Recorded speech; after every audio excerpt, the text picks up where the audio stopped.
Today we are going to talk about inverses of functions. So first of all, let me define inverse functions for you.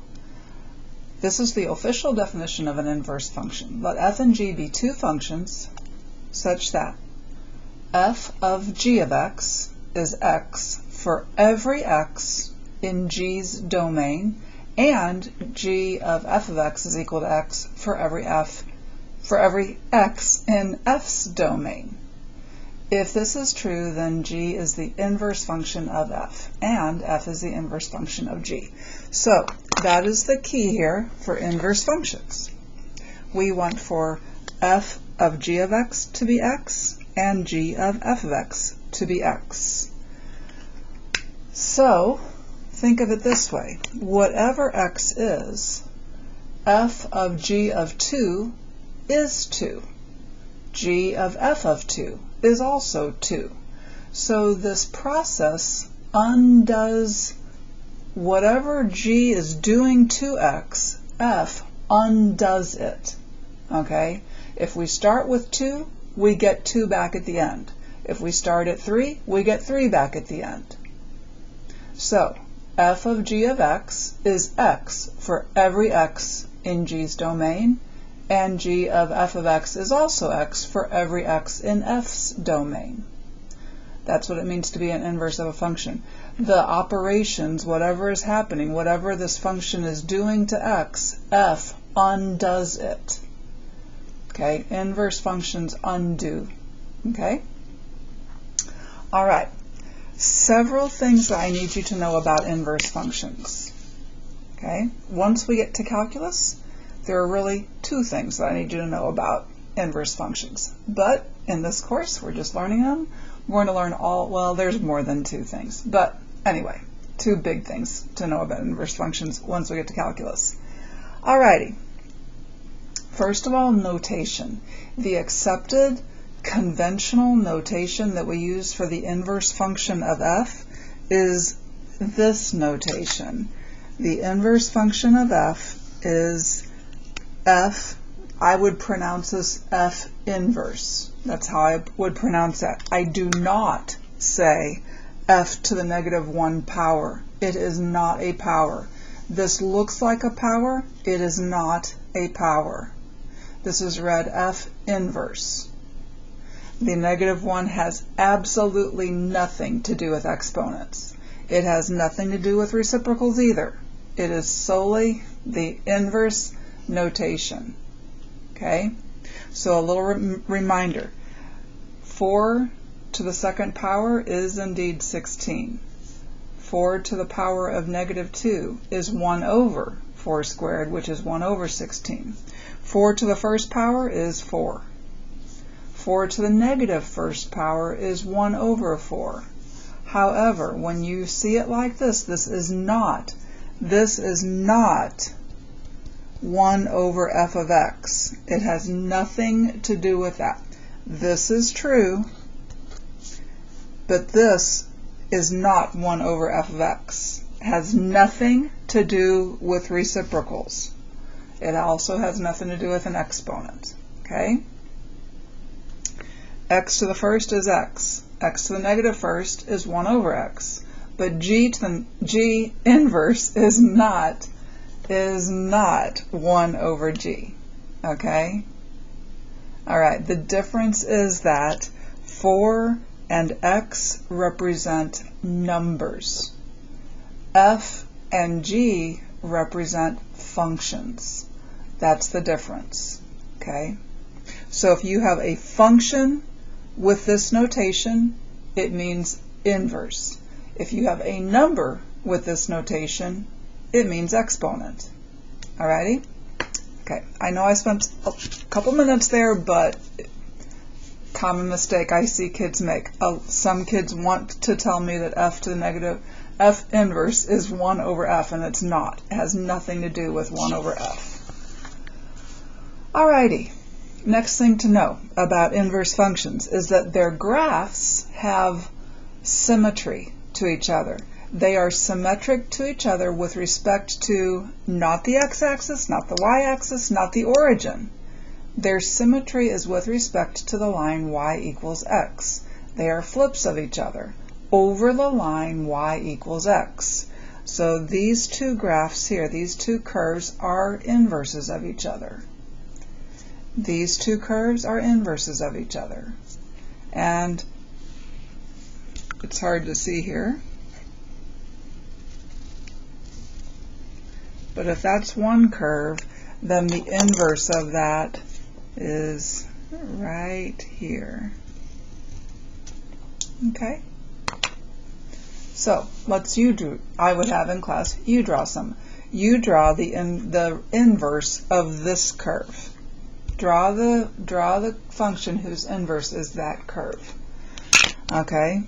So if the point 0, 2 is on the graph, then the point 2, 0 is also on the graph. So this is the point sorry, oh my gosh, I think I said that wrong. But this is the point 0, 2, yes? Therefore, the graph 2, 0 must also be on the graph. If this is AB, then BA must be on the graph of the inverse. Here's the point 1, 3. So the point 3, 1 must be on the graph. Let's find another point here. Here's the point, here's the point 2, 6. There's the point 2, 6. So 6, 2 must be on the graph. Here's the point 3, 11. So 11, 3 must be on the graph. Just like that. AB, BA. If AB is on F, then BA is on F inverse. Okay, next up. So wherever the curve crosses the line y equals x, that point will be both on the inverse and the regular function. Okay, so I know these are on the inverse function right here. Okay, let's go get some more points. This is the point -2, 0. So 0, -2 is on the graph of the inverse. Let's get another point here. Okay, this looks like it's the point 4.5, 2. 4.5, 2. So 2, 4.5 should be on the inverse. Okay, so already I'm looking at something like that curve, and then it's going to continue down here. So let's see, it looks like it stays right almost exactly on this line, right? Doesn't it look like it's right on the line y equals -3? So it'll be right on the line x equals -3, just like that. Okay, a nice curve. Alrighty. Next up, the inverse of this line. Well, here's where it crosses the line y equals x, so that'll be on the inverse. Okay, let's get some more points. Here's the point 0, -3. So -3, 0 is on the inverse. Here's the point 4, -2. So -2, 4 is on the inverse. And I know that this is just going to be a line like that. What's the slope? What is the slope of this line? The slope of the first line, the given line, the slope of that line is up 1 over 4, yeah? The slope of this line is up 1 over 4.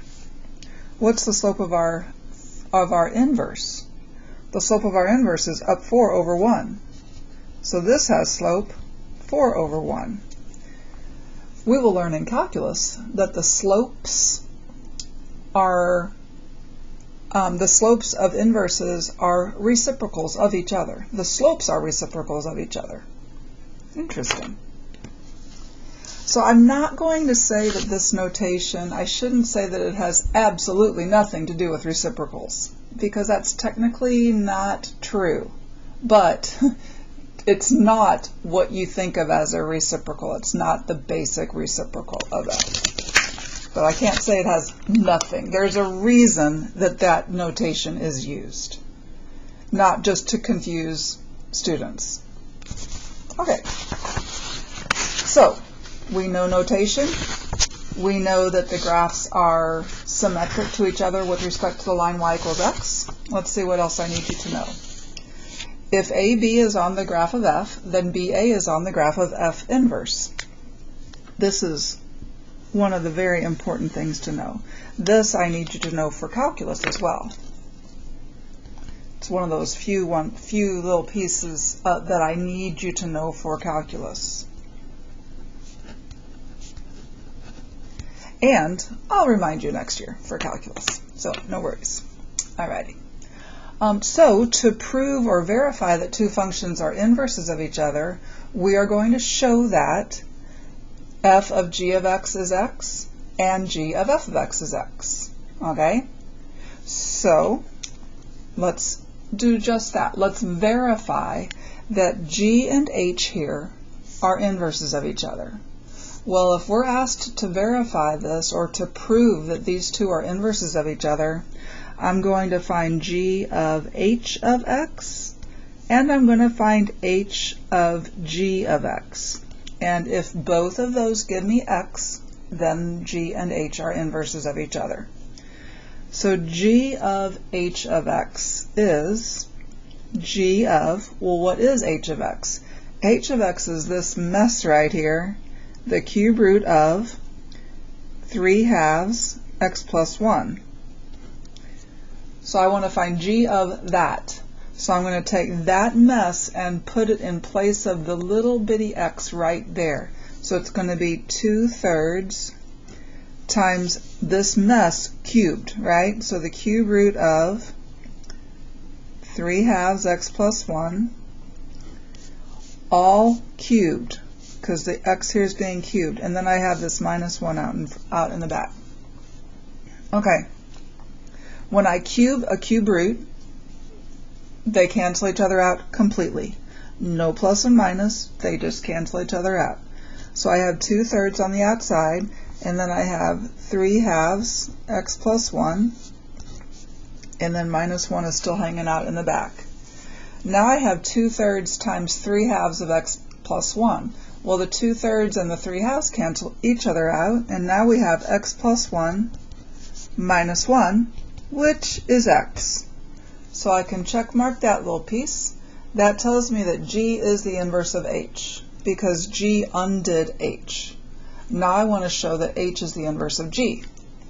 So we're going to find h of g of x. G of x is 2/3 x cubed minus 1. And now I'm finding h of that. So I'm going to put this in place of the little x right here. So we'll have the cube root of 3/2 times. Here comes all this mess in place of that x right there. 2/3 x cubed minus 1 in place of that x right there. And then I still have this plus 1 in the back. Okay. And let's simplify this. So let's see. Okay, inside here, first of all, the minus 1 and the plus 1 cancel each other out. Yes? And then I'm going to have 3/2 times 2/3 x. Well, let me write that down. I don't want to do too many steps at once.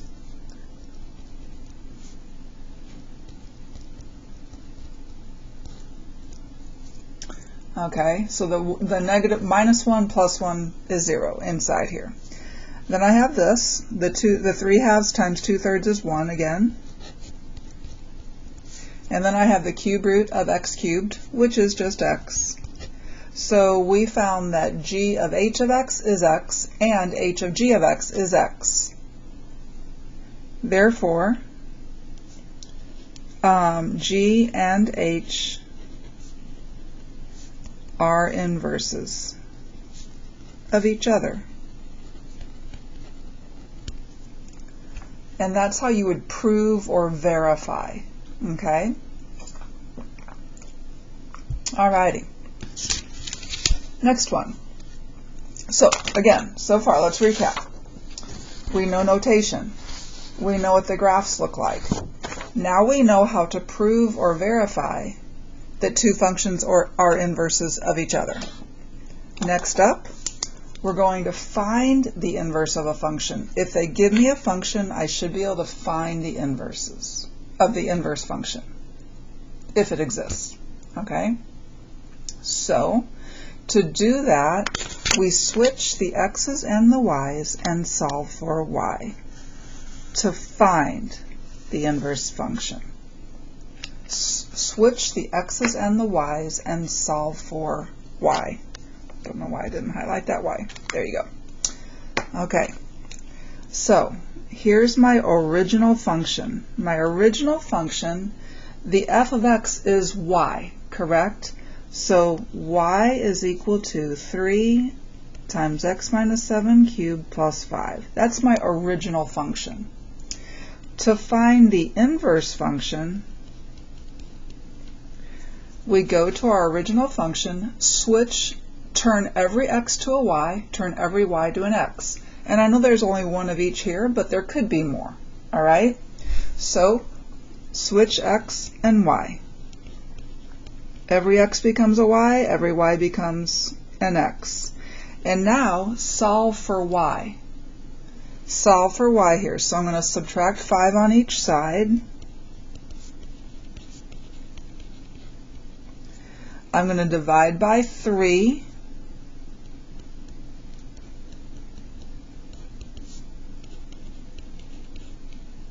You can either divide by 3 or multiply by a third.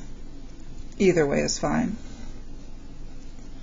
And now I'm going to cube root both sides. Cube root both sides. I think I'm going to go back to my divided by 3. Why not? So cube root both sides to get rid of that cube. And now lastly, add 7 to both sides. So 7 plus the cube root of x minus 5 over 3 is equal to y. That means that f inverse of x is 7 plus the cube root of x minus 5 over 3. And that's how you find an inverse. Now, a warning. What if it wasn't a cube root? What if it was a square root? And if that was the case, in this step, when we went from here to here, we would have needed a plus and minus. If you need a plus and minus, that means that your inverse is not a function. It's an inverse relation, but it's not an inverse function. So beware of that, okay? Alrighty.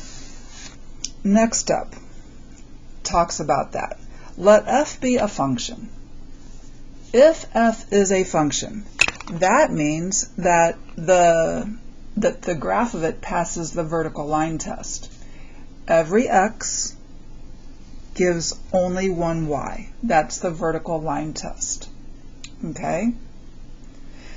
The inverse of f is a function if every one of these y values is unique. No y value is repeated. That means that the graph of f not only passes the vertical line test, but also passes the horizontal line test. The horizontal line test tells you if the function's inverse is a function. We have a very technical word for that, and that is called one-to-one. A function that passes the vertical line, the horizontal line test is said to be one-to-one. A one-to-one function means every x creates one distinct value of y. Distinct means not repeated. And every y creates one distinct x. Okay? So which of these functions is one-to-one? Which of these functions is one-to-one? Well, it has to pass the vertical and the horizontal line test. It has to pass the vertical line test to even be a function. It has to pass the horizontal line test to be 1-to-1. So right here, every horizontal line I draw goes through one and only one point. That means that this is 1-to-1. So I want to keep that one. In the next one, G here, I can easily see a horizontal line that would go through more than one point, more than one y value. So not 1-to-1. The inverse of this guy would not be a function. We don't want to keep G. For H, it doesn't pass through 4 points, but a horizontal line definitely passes through 1 point, right? So I don't know what the x values here are, but H at this A value is equal to H at this B value. And if you have two x's that give you the same y, this is not 1-to-1, and its inverse would not be a function. So here, only f is 1-to-1. Number 2, which of these functions is 1-to-1? Okay, didn't give you the graph, I'm giving you the equations. Well, for this one, can you think of an x value that would give you the same f value as a different x value would give you? I can. F of -2 is equal to f of 2. That means that f is not 1-to-1. F of 3 is equal to f of -3. That means f is not 1-to-1.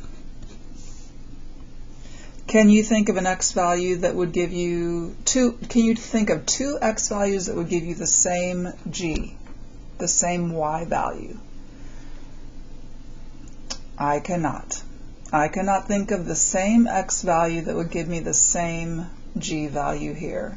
So g here is 1-to-1. We also know something about the graph of this. The graph of this is the square root curve, the parent function square root curve with a shift. Left 4 and down 2. And let's see, if I put a 0, I think it would be something like that. Okay. So that definitely passes the horizontal line test. Yes. What about this one? So I already know my answer is B here, but let's keep on going anyway for the sake of learning. Okay, give me an x value. Give me two x values that would make the h's the same. Maybe 3 and -3, 2 and -2, 1 and -1, 1/2 and -1/2. Those would all give you the same h value. Give me an x value that would make the two k's the same. Here. Give me if you were asked to prove that this is not 1-to-1. Well, what two x values make k 0? K of -1 is 0, and k of 3 is 0. So therefore k is not 1-to-1. That would be a proof that k is not 1-to-1. QED. Okay, so not 1-to-1 there either. Alrighty, so let's recap again. We know notation for inverses. We know what two inverse graphs look like. we know that if AB is on F, then BA is on F inverse. And we know how to prove. To prove that two functions are inverses of each other, we show that f of g of x is x and g of f of x is x. We know how to find the inverse of a function. Switch x's and y's, solve for y. And now we know what makes a function have an inverse function instead of an inverse relation. All right, one more thing I need you to know. I need you to know something about the domain and the range of the inverse of a function. Okay, the domain, to find the domain of an inverse, you look at the range of the original function. Okay, to find the range of the inverse, you look at the domain of the original function. So the domain of one is the range of the other. The range of one is the domain of the other. Okay? And that totally makes sense because you're switching the x's and the y's. So, yeah, that makes sense. So, example. Let's first find the inverse and then give the domain and range. Alrighty? So, first of all, to find. So I start with my original and I replace the notation, the function notation, with y. There's my original. And now I need to find the inverse. Okay? Alright, switch x and y. So replace every y with x, replace every x with y. And now solve for y. Well, solving for y here, I'm going to multiply both sides by this entire denominator and divide both sides by this x. When I do that, it's going to look like I'm swapping the x and the 2y plus 9. This is called, you'll hear me refer to this as the SAT trick, because you can use that probably more than once on the SAT. All right, just switch these two. So 2y plus 9 is equal to 3 over x. Okay, subtract 9 on both sides.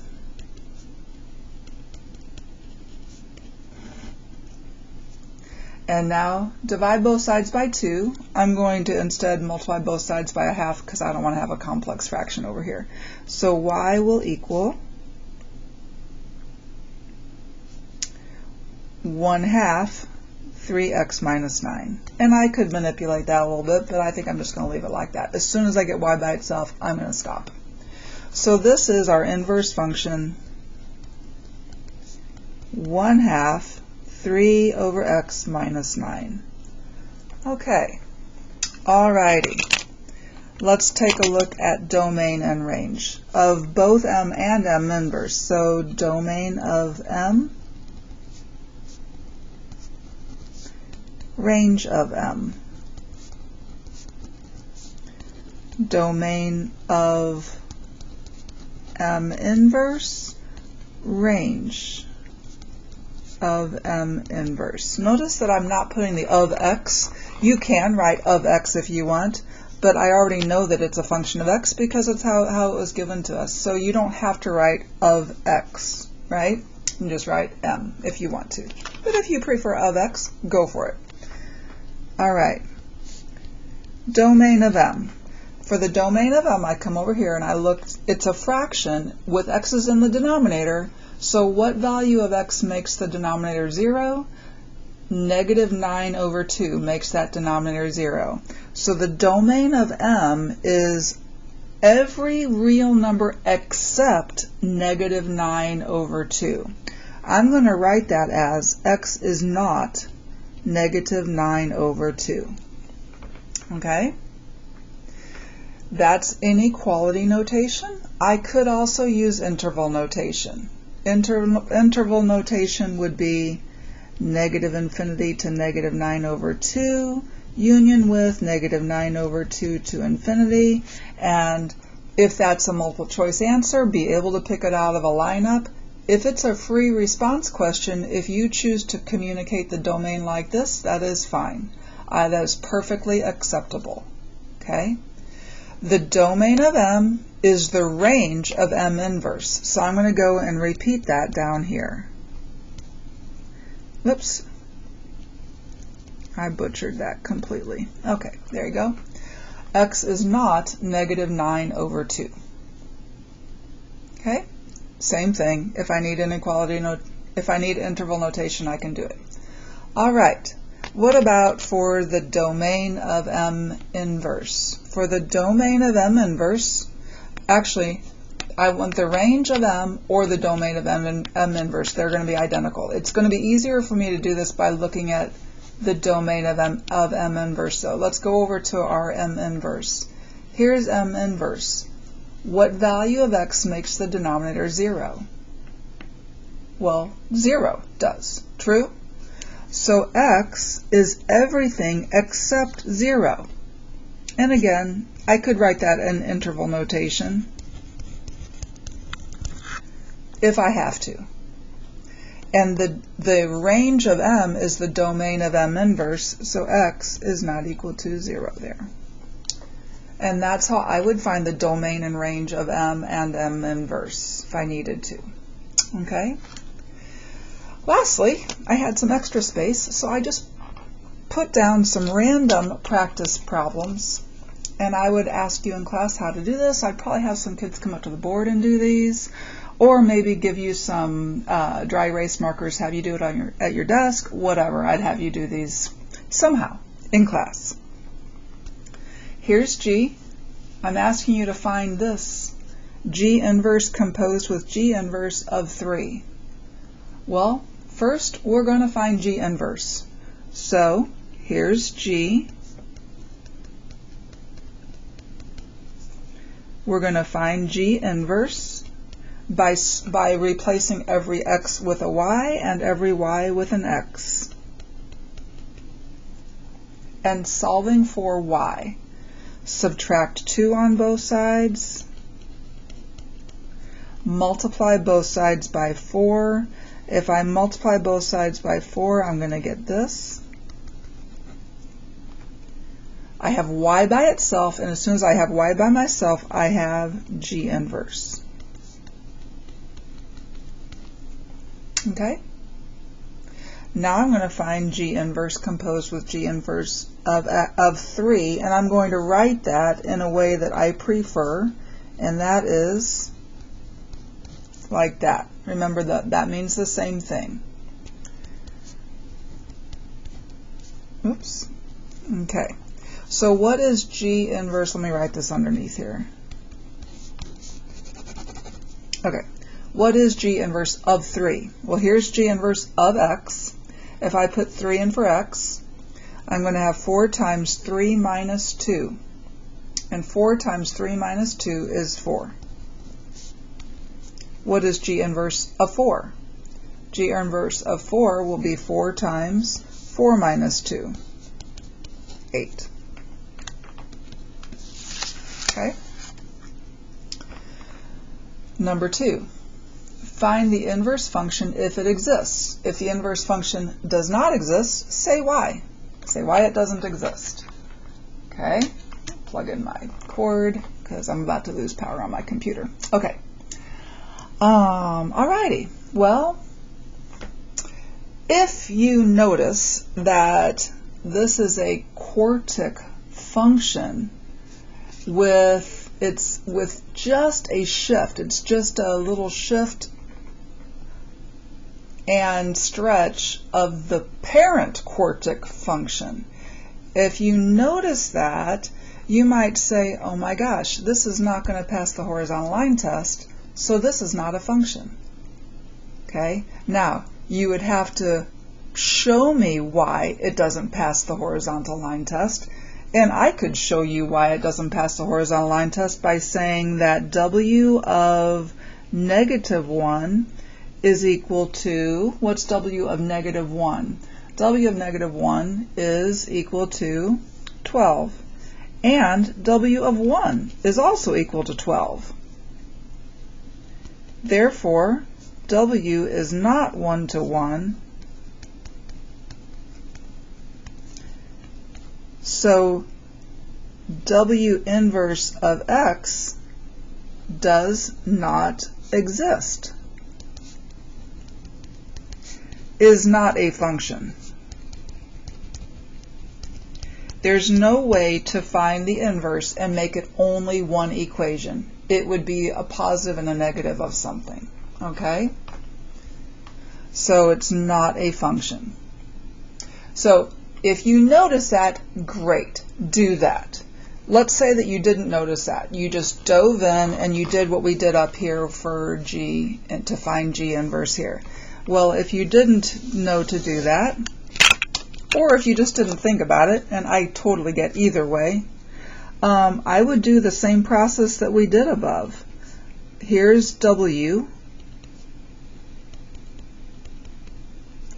To find W inverse, I would change every x to a y, every y to an x, and solve for y. So subtract 3 on both sides, divide both sides by 9, and now we're raising each side to the 1/4 power, right? We're taking the fourth root of both sides. Fourth root of both sides, it's an even root, therefore we must include a positive and negative. It actually comes from this side because that's the absolute value of y, not just y. So let me rewrite this. Positive or negative, fourth root of 1/9 x minus 3 is equal to y. So that would be the inverse, and it's not a function, so I'm not going to write that as w inverse because it's not a function. It's not a function. 2 equations. Okay? Alrighty. One more. Here's P. Find the average rate of change of P inverse. Average rate of change of P inverse. So I know what to do for that. That is change in P inverse over change in x, yes? So first let's find P inverse. Doing the process that we've been doing. Write what P is, and then find P inverse by replacing every x with y and every y with x, and solving for y. Add 1 to both sides, cube root both sides. Cube rooting is fine. We don't get a plus or minus when we cube root. So P inverse is equal to the cube root of x plus 1. Let's now find the average rate of change of P inverse. So change in P inverse over change in x. That will be P inverse of 26 minus P inverse of 7 divided by 26 minus 7. Very good. What is P inverse of 26? P inverse of 26 will be the cube root of 27, and the cube root of 27 is 3. Minus P inverse of 7. P inverse of 7 is the cube root of 8. The cube root of 8 is 2. I chose good numbers. So this is 1 over 19. QED, fine, not QED, just done, done. Alrighty, this is the longest lesson of everything that we've done. We did quite a bit here. Okay, let's recap. Notation. Notation for an inverse. What the graphs look like. There we go. Let's see what came next. How to prove or verify that two functions are inverses of each other. How to find the inverse of a function. Switch x and y.